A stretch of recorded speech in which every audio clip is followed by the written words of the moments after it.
Hello guys and welcome to Skynomics academy. मेरा नाम सुनील कुमार यादव है और आज हम लोग मनी एंड क्रेडिट को डिस्कस करेंगे, जो कि अपने आप में एक इंपॉर्टेंट चैप्टर है इकोनॉमिक्स को अगर देखा जाए तो। इकोनॉमिक्स में कुल मिला के कितने चैप्टर हैं? चार चैप्टर, पांच, चार हैं, चार है कि पांच है यही नहीं पता है सिलेबस में कैसे क्या होगा। अब देखो यहाँ पर आज जो होगा हम लोग डिस्कस करेंगे क्या, मनी एंड क्रेडिट। बहुत इंपॉर्टेंट है। या क्रेडिट का मतलब ये है लोन्स वगैरह किस तरीके से डिस्ट्रीब्यूट जो है वो किया जाना चाहिए भाई, या फिर किया जाता किस तरीके से, उसको डिस्कस करेंगे। और आखिरकार मनी जो है वो कैसे आया, ठीक है, उसको हम लोग आज डिस्कस करने की कोशिश करेंगे। तो सबसे पहला जो होगा वो अगर देखा जाए तो टेबल ऑफ द कंटेंट क्या है भाई, money as a medium of exchange, पहले इसको डिस्कस करेंगे। फिर मॉडर्न फॉर्म ऑफ मनी क्या होता है उसको देखेंगे। फिर हम लोग देखेंगे कि loan activities of the bank क्या है। उसके साथ ही साथ हम लोग देखेंगे टू डिफरेंट क्रेडिट सिचुएशन। दो सिचुएशन होता है भाई, एक होता है कि आप लोन ले रहे हो बैंक सिस्टम के थ्रू, एक हो रहा है कि लोन ले रहे हो आप लोग किसके थ्रू, मनी लेंडर के थ्रू या फिर फ्रेंड्स के थ्रू, फैमिली के थ्रू। तो उनमें क्या डिफरेंस है उनको देखेंगे। उसके बाद टर्म्स ऑफ क्रेडिट की टर्म्स क्या होने चाहिए। क्रेडिट को जो है लेने के लिए उसके लिए कोलेटरल रखना होता है भाई कुछ, या फिर अगर आप मनी लेंडर से लेते हो तो वो हो सकता है कि आपकी जमीन वगैरह हथिया ले, ठीक है। लेकिन जो टर्म्स एंड कंडीशन है वो क्या होगा उसके बारे में डिस्कस करेंगे। फिर फॉर्मल सेक्टर्स हमारे इकोनॉमी में कितना इंपॉर्टेंट है उसको देखेंगे, फॉर्मल और इनफॉर्मल सेक्टर के बारे में। और साथ ही साथ सबसे लास्ट में देखेंगे self help group for the poor, जिसके वजह से जो है बहुत सारे गरीब जो है वो अपने पैसे को इकट्ठा कर पाते हैं और जीवन को शानदार तरीके से जी पाते हैं। मतलब क्या है कि छोटे छोटे अमाउंट अगर आपको चाहिए तो सेल्फ हेल्प ग्रुप के थ्रू जो है आराम से मिल जाता है, तो उसमें कोई भी दिक्कत परेशानी नहीं देखने को मिलता है। अगर सबसे आगे देखा जाए, सबसे पहले देखा जाए तो क्या है, मनी क्या एक सेंट्रल पिलर है। अगर बोला जाए मनी क्या है एक सेंट्रल पिलर है भाई। अगर किसी भी देश के पास पैसा नहीं है तो वो इकोनॉमी कभी भी ग्रो कर पाएगा, नहीं ग्रो कर पाएगा। तो इसका मतलब क्या है कि अगर इकोनॉमी के लिए मनी जो है एक सेंट्रल पिलर के रूप में काम करता है इन आवर लाइफ, ठीक है, and essential for both meeting daily needs and fulfilling our desire. कि हमें दो चीज होता है, एक तो हमारे को नीड होता है और एक हमारा डिजायर होता है कि नहीं। या तो आपको जरूरत है किसी चीज की, या आपका ख्वाब है कि भाई ये इच्छा मेरी पूरी हो जाए।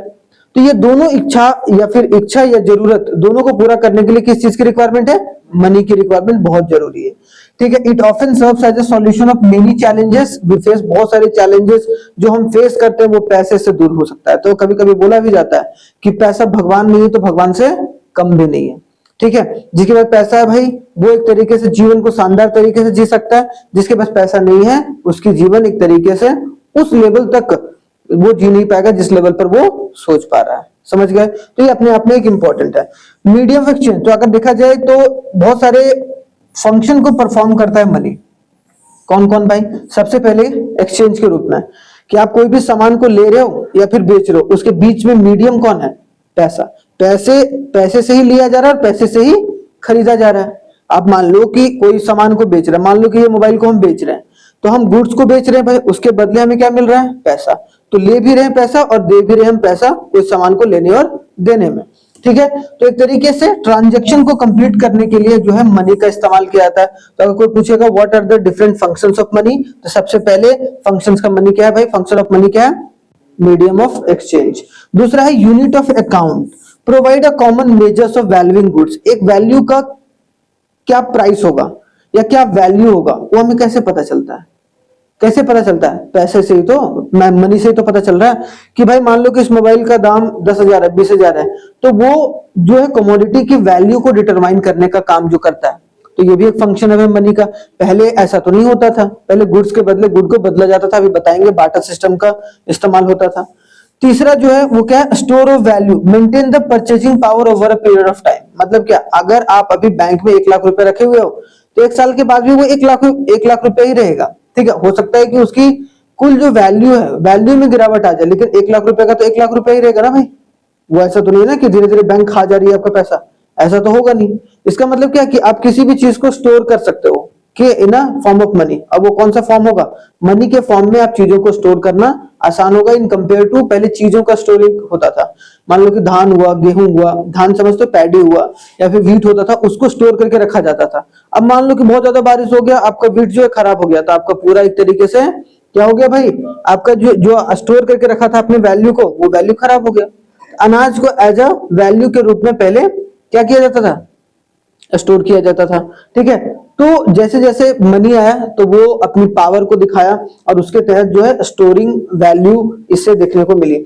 आगे जब अगर 11th और 12th में इकोनॉमिक्स लोगे तो इसको बहुत डिटेल में पढ़ाया जाएगा। ठीक है, अगर साइंस लोगे तो फिर का ही करना है कि नहीं। आगे आते हैं money as a media of exchange. Everyone prefer to receive payment in a money because it can be easily exchange for any commodity और अ सर्विस दे नीड।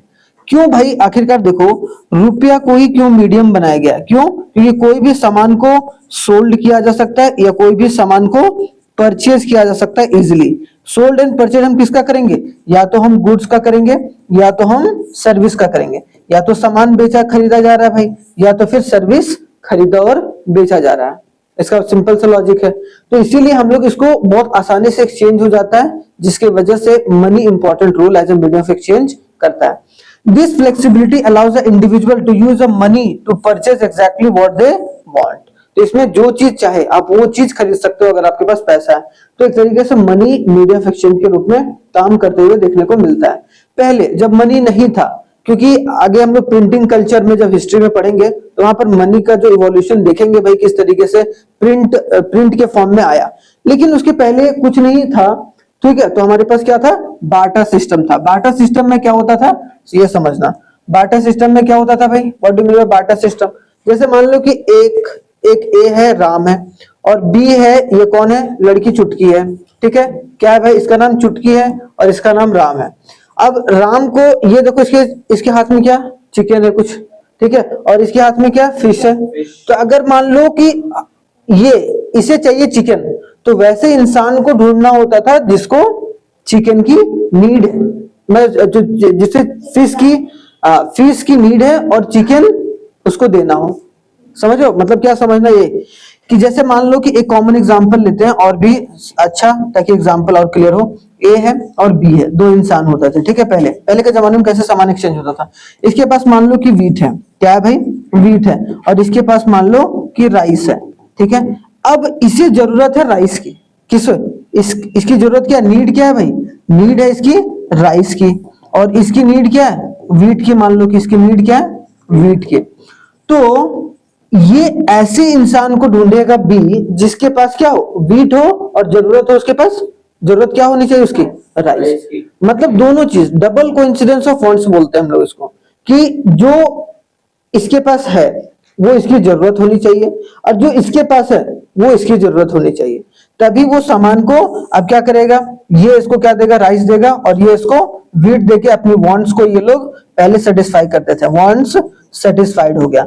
नहीं तो आज के जमाने में क्या है भाई? आज तो पैसा दो, बाजार जाओ, सामान ले आओ, आराम से, कोई दिक्कत नहीं है। लेकिन ऐसा नहीं होता था। In early period when the use of money was not prominent, money उतना जो चलन में नहीं था, the peoples had adopted a simple and convenient system where they exchange goods for the types of goods, and this is called a barter system. इसको हम लोग commodity market भी बोलते थे, सीसी इकोनॉमी बोलते थे। क्या बोलते थे? सीसी इकोनॉमी भी बोलते थे। याद रखना, कमोडिटी इकोनॉमी भी बोलते थे, जहां हम लोग कमोडिटी के बदले कमोडिटी को ही एक्सचेंज करते थे। ठीक है, समझ के चलना है, बहुत इंपॉर्टेंट है। आगे देखा, suppose someone have a surplus vegetable, अगर वेजिटेबल है, they need a wheat in the exchange, they could find a person who has a surplus wheat and need vegetable. Simple सी बात है कि भाई जिसके पास सरप्लस व्हीट हो, क्योंकि ये वेजिटेबल वाले इंसान के पास व्हीट की जरूरत है, तो वैसे इंसान को ढूंढेगा जिसके पास व्हीट हो और उसको नीड वेजिटेबल्स की हो। तभी एक तरीके से सामान को एक्सचेंज किया जाता था। ठीक है, तो समझ में आ गया। पहले बार्टर सिस्टम हुआ करता था, कमोडिटी से कमोडिटी मार्केट। हमने बहुत सारे पेपर, तुम लोगों के पेपर देखे भाई। अच्छा, मैंने तुम लोगों को पेपर नहीं दिया, पेपर मैं दूंगा, उसमें मैंने लिखा भी है तुम लोगों को, क्या तुमने गलती करी है कि नहीं करी। तुम लोग लपेट के लिखते हो चीजों को, एग्जैक्ट भाषा नहीं लिख रहे हो जो एग्जामिनर पूछ रहा है। और कभी भी मार्क्स उस लेवल के नहीं देगा। अगर कोई स्ट्रिक्ट टीचर रहेंगे, ढंग से अगर चेकिंग करेंगे कॉपी के, तो एक तरीके से आपको नंबर नहीं मिलेगा, फुल मार्क्स तो कोई भी, क्योंकि आप एग्जैक्ट आंसर लिख ही नहीं रहे हो, लपेट रहे हो एक ही चीज को। जैसे एक सेल्फ हेल्प ग्रुप का क्वेश्चन था, उसमें आप लपेट रहे थे, जैसे कि उनको कोई कोलेटरल नहीं रखना पड़ता है, वो उनको क्या क्या कुछ उल्टा पुल्टा लिखे हुए थे। मैं दिखाऊंगा तुम लोगों को कॉपी। ठीक है, तो उसको थोड़ा सा चेंज करने की जरूरत है। तो यहाँ पर क्या सबसे बड़ी प्रॉब्लम क्या थी भाई, डबल कोइंसिडेंस ऑफ बॉन्ड्स। तो अगर कोई बोलेगा बार्टर सिस्टम के पास या बार्टर सिस्टम के थ्रू प्रॉब्लम क्या निकल के आई, सबसे ज्यादा डबल कोइंसिडेंस ऑफ बॉन्ड्स की प्रॉब्लम जो है वो निकल के आई थी। ये बहुत बड़ा प्रॉब्लम था किसका भाई, बार्टर सिस्टम का, कि हमें वैसे इंसान को ढूंढना पड़ता था जो एक तरीके से जो मुझे वो सब सारी नीड्स को फुलफिल करे जो मेरे को जरूरत है, और मेरे पास जो एक्स्ट्रा गुड्स है वो खरीद पाए, जिसकी वजह से बहुत ज्यादा प्रॉब्लम होता था। तो मेजर फीचर्स और रादर अ ड्रॉबैक, ड्रॉबैक का मतलब कमियां, ठीक है, of a barter system was double coincidence of bonds. It is used to difficult to find a person who could fulfill the coincidence of wants. Moreover, it is impractical and difficult to carry a heavy goods for a barter.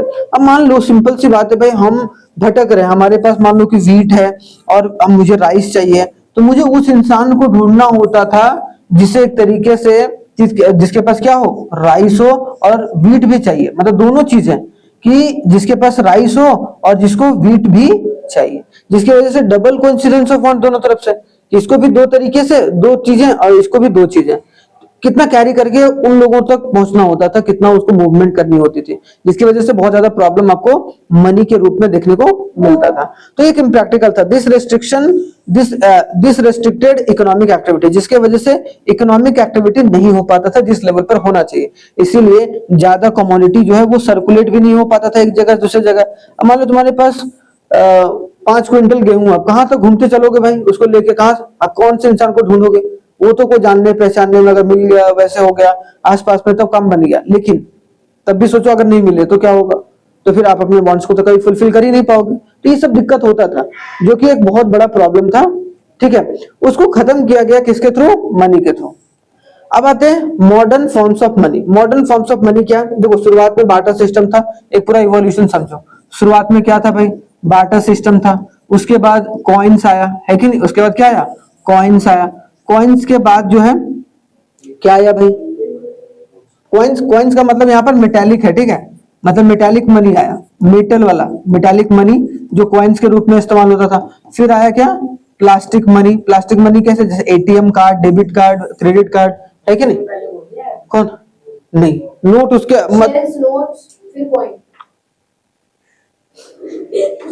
देखो barter system आया, barter system के बाद metallic money आया, उसके बाद आप currency बोल सकते हो, चलो करेंसी में दोनों आया, कौन कौन सा, नोट्स और कॉइन्स, ठीक है, नोट्स और कॉइन्स आया, और उसके बाद आपका प्लास्टिक मनी, और प्लास्टिक मनी के बाद आज क्या है, डिजिटल मनी है, ठीक है, डिजिटल मनी या फिर आप क्रिप्टो करेंसी वगैरह बोल सकते हो, ठीक है, तो ऐसे याद रख लो, कोई दिक्कत नहीं है, ठीक है। लेकिन प्लास्टिक मनी जो है पहले टोकन सिस्टम यूज होता था प्लास्टिक में, प्लास्टिक मनी के रूप में, बाद में डेबिट कार्ड क्रेडिट कार्ड आया, ठीक है, तो ये भी याद रखना है आपको, जो समझ के चलना है।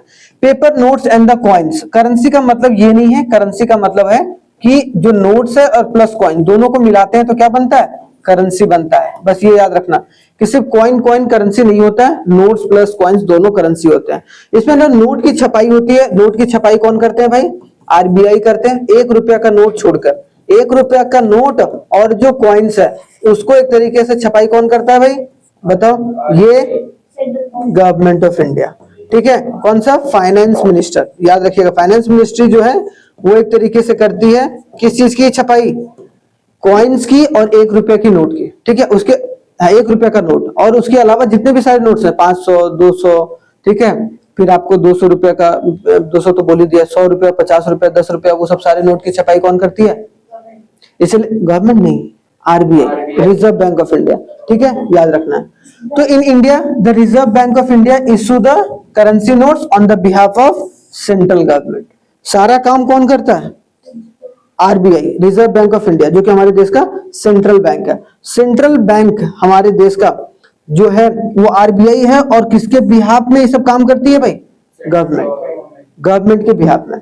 नो अदर इंडिविजुअल और organisation is allowed to issue a currency, इनके अलावा कोई दूसरा ऑर्गेनाइजेशन नहीं है जिनको ये अलाउंस मिली हो कि वो करेंसी को इशू कर सकते हैं। करेंसी इशू और करेंसी का डिस्ट्रीब्यूशन कौन करेगा, सारा आरबीआई करेगी, ठीक है। देखो यार, the rupee is widely accepted as a medium of exchange in India, हमारे देश में रूपी है भाई, है कि नहीं, रुपया जैसे डॉलर होता है वैसे रुपया है, डॉलर कहाँ है, अमेरिका है, ठीक है। So even though the material used for making notes have no separate value, however if the note is issued by the government it becomes a medium of exchange। अब वो जो नोट है, जो हम लोग हमारे पास जो नोट होता है 500 रुपए का 200 रुपए का, उसकी पेपर की कोई वैल्यू नहीं होती है। उस पेपर के ऊपर जो लिखा गया वैल्यू है वो उस जो पेपर का महत्व बढ़ा देती है, जो कि किसके द्वारा इशू किया जाता है, आरबीआई के द्वारा। बस ये बात याद रखना है। क्लियर। यहाँ पर अगर देखा जाए डिपॉजिट विद अ बैंक, अब बहुत सारे जो पैसे होते हैं वो तो आपके पास भी होते हैं, अब बहुत सारे पैसे आप बैंक में जाके क्या करते हो, डिपॉजिट करते हो, तो उसको हम लोग क्या बोलेंगे, deposit with a bank. Peoples often hold money in the form of bank deposit, कि ऐसा नहीं कि पैसा सिर्फ वो अपने घर पर ही रखते हैं, पैसा वो डिपॉजिट करते हैं बैंक में, वो भी तो उन्हीं का पैसा एक तरीके से। अगर मैंने 1 लाख रुपए बैंक में डिपॉजिट करा अपना, तो इसका मतलब क्या है कि मेरा डिपॉजिट या बैंक डिपॉजिट कितना है, 1 लाख, और वो एक तरीके से मेरा मनी है, ठीक है, जो मैं कभी भी उसको निकाल सकता हूं। फॉर एग्जाम्पल बोला गया workers who receive a salaries at the end of the month may have a extra cash at the beginning of the month to manage the surplus they deposit it into their bank account। Simple सी बात है कि bank account में अपना deposit करके पैसा रखते हैं, जब नीड होगी तब निकाल लेंगे, और जब जरूरत नहीं होगी तब हम बैंक अकाउंट में पैसे डाल देंगे। अब यहाँ पर होता है कि इंटरेस्ट ऑन द डिपॉजिट। अब बैंक क्या करती है भाई, अब समझो कोई पर्सन है, अब पर्सन है, पर्सन क्या करती है, पर्सन डिपॉजिट किया बैंक में जाके पैसा। अब बैंक में डिपॉजिट करने के बाद, बैंक में डिपॉजिट करने के बाद इसने मान लो कि 50,000 रुपया डिपॉजिट करा, और बैंक फिर उसके बाद क्या करता है, ग्रांट लोन करता है कि नहीं करता है, लोन्स देता है जिनको जरूरत है।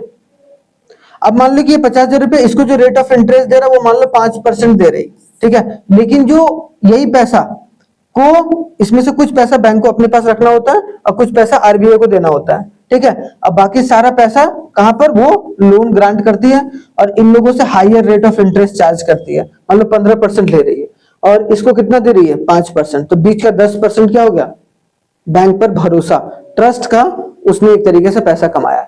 बैंक कुछ नहीं है, बैंक तो हमने ट्रस्ट किया ना भाई, कि ये लो 50,000 रुपया, मुझे ट्रस्ट है कि यहां से पैसा कहीं नहीं जाएगा, हो सकता है मेरे घर से चोरी हो जाए, ठीक है, तो एक ट्रस्ट है, तो ट्रस्ट के बदले वो एक तरीके से हमें इंटरेस्ट भी दे रही है हमारे पैसे के बदले, और ऊपर से जो वो लोन ग्रांट कर रही है उससे ज्यादा रेट ऑफ इंटरेस्ट कमा रही है। अब 15% तो वो बैंक ले रही है, ठीक है, जो लोन बांट के, और इसे वापस कितना कर रही है, 5%, तो जो 10% पैसा है वो एक तरीके से बैंक का क्या हुआ, प्रॉफिट। तो बैंक इसी तरीके से प्रॉफिट कमाता है कि कम ब्याज दर में पैसा लेता है और ज्यादा ब्याज में पैसा लगाता है, ठीक है।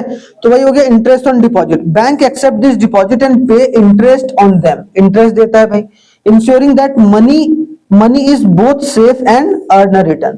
तो हम लोग इसीलिए तो लगा रहे हैं कि सिर्फ अगर एक तो मनी सेफ है वहां पर भाई, सिंपल सी बात है कि चाहे कुछ भी हो जाए पैसा हमारा सेफ रहेगा, और दूसरा है उसके साथ साथ इंटरेस्ट भी मिलता है लोगों को, तो लोगों का इंटरेस्ट कमाने में बहुत ज्यादा होता है, लोगों का इंटरेस्ट कमाने में ज्यादा होता है भाई।